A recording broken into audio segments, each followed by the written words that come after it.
L'Évangile de Jean, chapitre 18.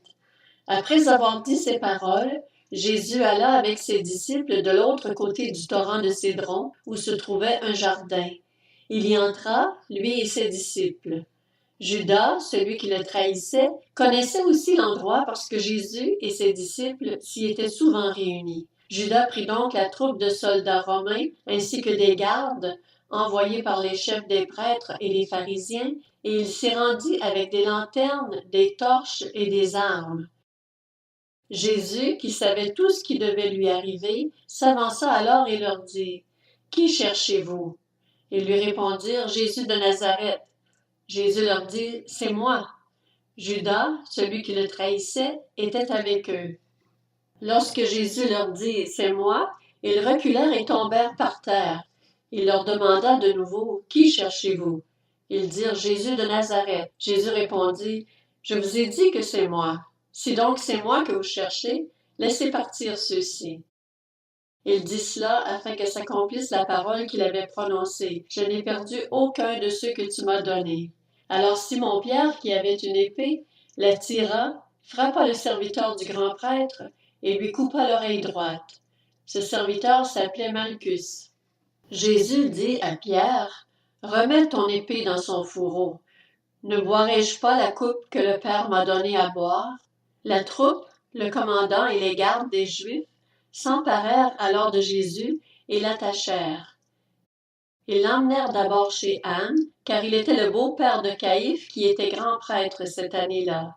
Or Caïphe était celui qui avait donné ce conseil aux Juifs: « Il vaut mieux qu'un seul homme meure pour le peuple. » Simon-Pierre et un autre disciple suivaient Jésus.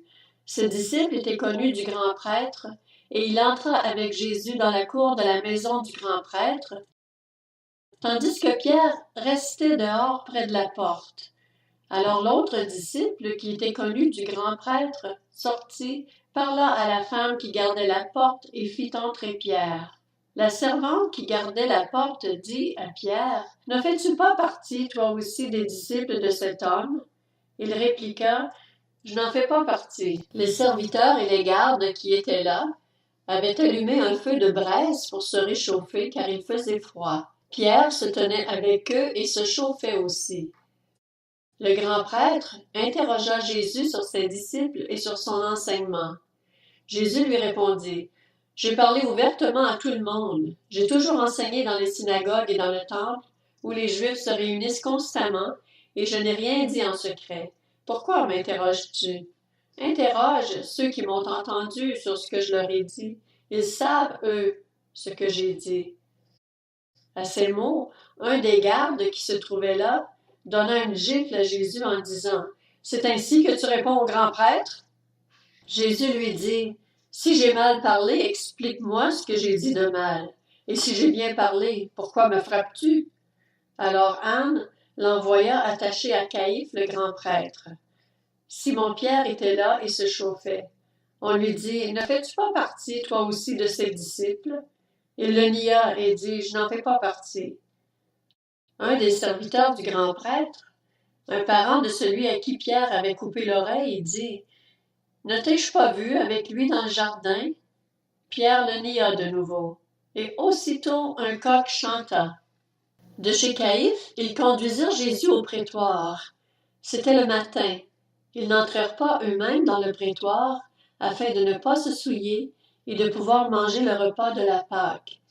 Pilate sortit donc à leur rencontre et dit: « De quoi accusez-vous cet homme? » Ils lui répondirent: « Si ce n'était pas un malfaiteur, nous ne te l'aurions pas livré. » Sur quoi Pilate leur dit: « Prenez-le vous-même et jugez-le d'après votre loi. » Les Juifs lui dirent: « Nous n'avons pas le droit de mettre quelqu'un à mort. » C'était afin que s'accomplisse la parole que Jésus avait dite, pour indiquer de quelle mort il allait mourir.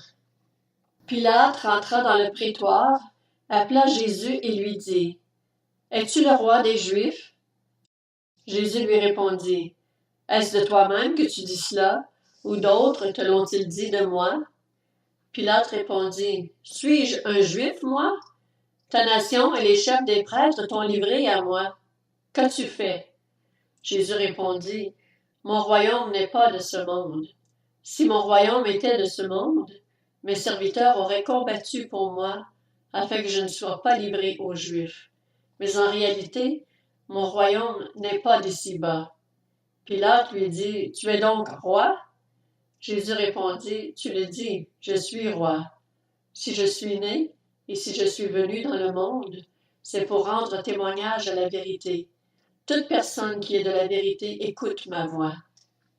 Pilate lui répliqua, Qu'est-ce que la vérité? Sur ces mots, il sortit de nouveau à la rencontre des Juifs et leur dit, Pour ma part, je ne trouve en lui aucun motif de le condamner. Mais comme c'est une coutume parmi vous que je vous relâche quelqu'un lors de la Pâque, voulez-vous que je vous relâche le roi des Juifs? Alors de nouveau ils crièrent tous, Non, pas lui, mais Barabbas. Or Barabbas était un brigand.